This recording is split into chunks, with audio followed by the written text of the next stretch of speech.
Je voudrais tout simplement vous inviter à faire vous-même une méditation en faisant une petite comparaison entre l'attitude, la démarche de David et celle du Christ. Puisque David, un petit homme, un être insignifiant devant Goliath, a eu le courage de l'affronter avec des moyens rudimentaires.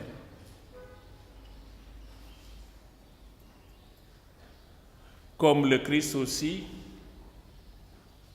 a affronté tous ses ennemis, non pas dans la violence, mais dans un abaissement total. Et les Écritures nous disent qu'il s'est laissé conduire à l'abattoir comme une brebis, sans parole, sans crier gare. Et c'est lui-même qui dira à Pierre, celui qui tue par l'épée périra par l'épée, range ton épée dans le fourreau, dans ton fourreau. Il lui dira, si j'avais besoin d'être défendu, j'aurais envoyé une armée d'anges pour me défendre. Mais il ne l'a pas fait. Pour nous confondre, nous qui aimons souvent utiliser la violence verbale ou physique devant nos frères et sœurs. Parce que d'ailleurs, c'est le moyen des gens assoiffés du pouvoir qui aiment utiliser la violence physique ou verbale. Mais l'homme de Dieu est un homme pacifique, un homme plein de miséricorde qui sait pardonner. D'ailleurs, la grandeur de l'homme n'est-elle pas dans sa faiblesse, dans son abaissement à la manière de son Maître Jésus-Christ? Regardons le Christ à la croix. On aurait cru que tout a été, c'est fini, qu'il va mourir et puis voilà, tout est fini. Tout ce qui a été fait maintenant est détruit. Voilà que de la mort, la vie va survivre, jaillir. C'est la résurrection.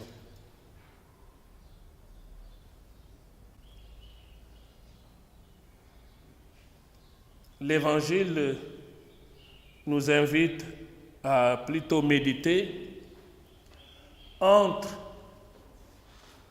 le sabbat et l'homme. Et en regardant le sabbat, regardons le sabbat en utilisant d'autres images pour mieux comprendre. Nous pouvons utiliser le pouvoir ou l'argent.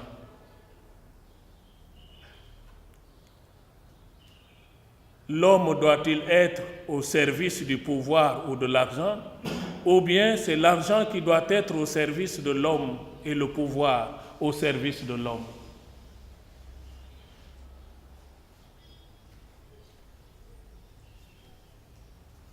Parce que si Dieu a créé l'univers en fonction de l'homme, cela veut dire que l'homme est au-dessus de tout cela. Et c'est lui qui l'a voulu. Donc, on ne devrait même pas se mettre au service du pouvoir, ni au service de l'argent.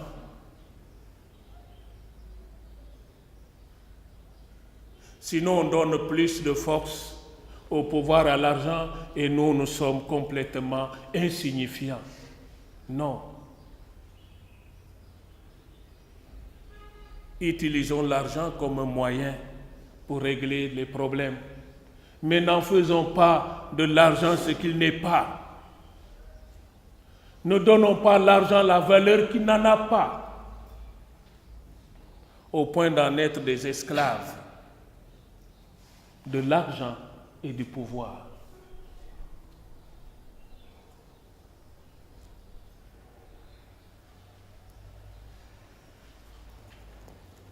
Mais ce qui me préoccupe de plus aujourd'hui, c'est par rapport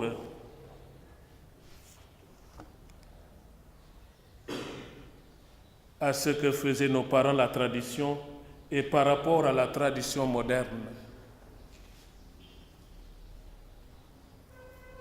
Nos parents avaient recours à autre chose, soit c'est les pangols,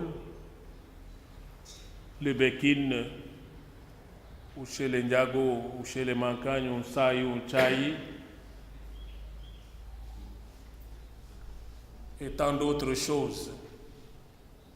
Mais le monde de nos traditions modernes, ce n'est plus cela, mais c'est devenu des nouvelles croyances, c'est devenu les sectes.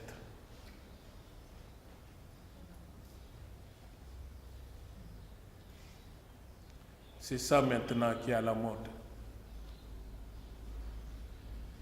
Et pourquoi c'est devenu à la mode maintenant? Parce que c'est des gens qui vous croisent, qui vous rencontrent,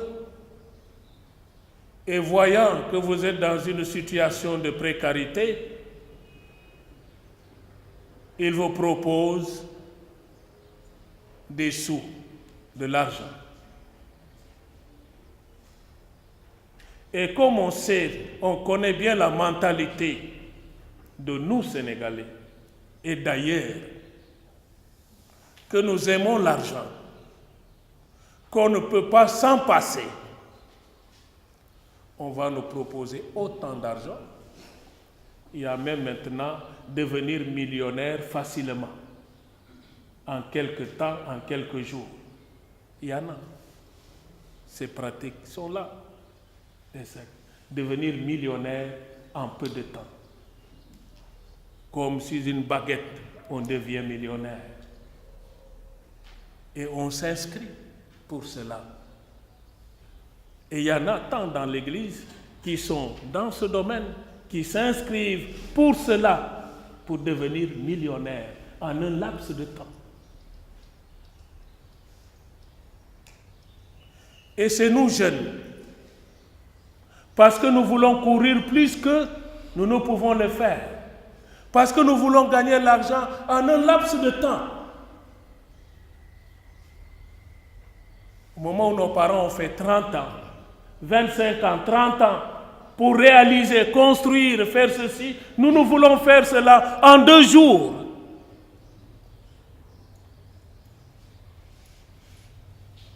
Donc il faut trouver des moyens, des chemins, des voies par lesquels je vais m'enrichir, devenir millionnaire en un laps de temps.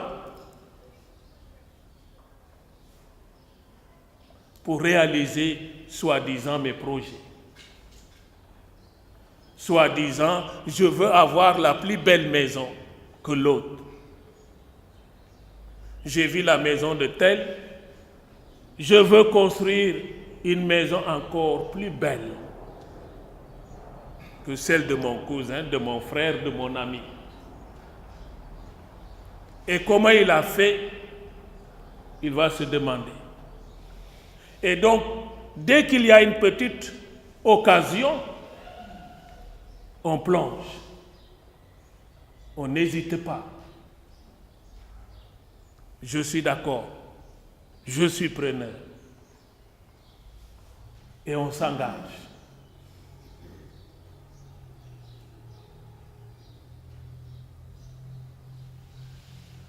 Mais sachez qu'un engagement a un coût. Tout engagement a un coût. Un engagement n'est jamais demande un coût. Surtout dans ce genre d'alliance. ou surtout dans ce genre d'engagement au niveau des sectes, on te donne l'argent, on te devient millionnaire. Demain, que sera demain pour toi?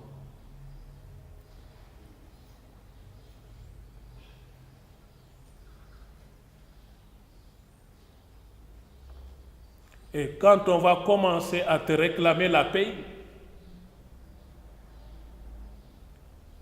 ça sera goulot d'étranglement. On ne pourra plus s'en sortir.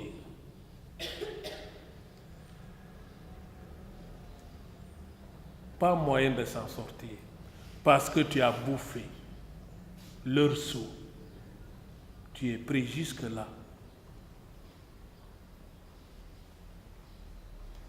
Je voudrais que chacun cherche à comprendre et que chacun cherche à voir quelle est la voie qu'il faut suivre.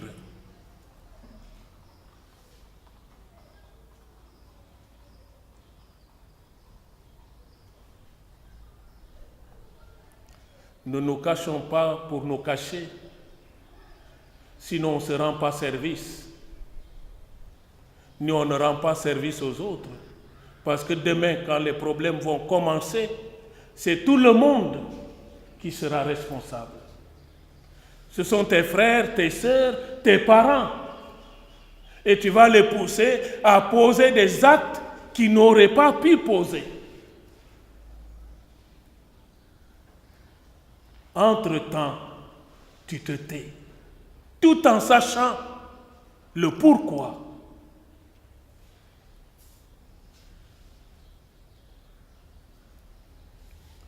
Et depuis que j'ai commencé ce ministère, beaucoup se cachent sur l'habit de l'ignorance.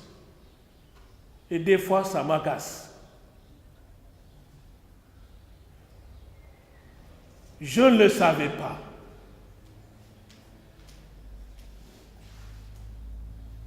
Or, les faits sont palpables.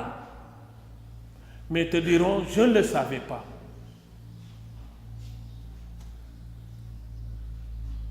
Pourtant, on le sait.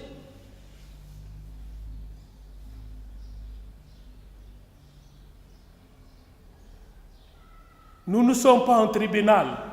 Mais Dieu voudrait que les choses soient claires aussi, que nous soyons clairs pour notre salut. Si vous cachez les choses pour les cacher, or lui le sait, il vous laisse. C'est comme la confession. Vous allez vous confesser, vous choisissez ce que vous voulez dire. Et là, vous dites, non, ça, il ne faut pas y toucher. Allez-vous obtenir le pardon, la miséricorde de ce que vous n'avez pas dit? Non. Vous allez obtenir la miséricorde, le pardon de ce que vous avez voulu. Mais ce que vous avez mis à côté restera là où vous l'avez mis. Personne n'y touchera, ni le Seigneur aussi.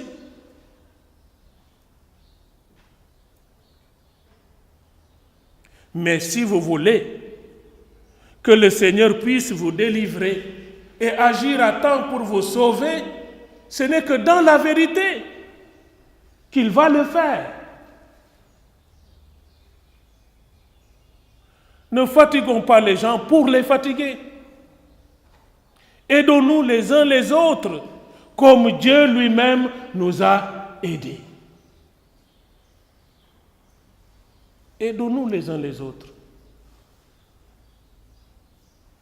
C'est l'issue. C'est la voie d'ailleurs du progrès. Aidons-nous les uns les autres. Sinon,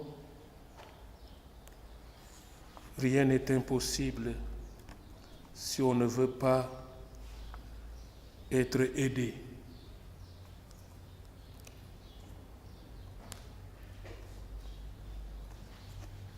Mais sachez ce que vous refusez de dire ou que vous cachez. Il m'est arrivé de retenir aussi certaines vérités. Parce que vous voulez jouer au cache-cache? Jouons. Qui va gagner et qui va perdre? Puisque vous retenez certaines informations, nous allons aussi retenir certaines informations. Ça va de soi.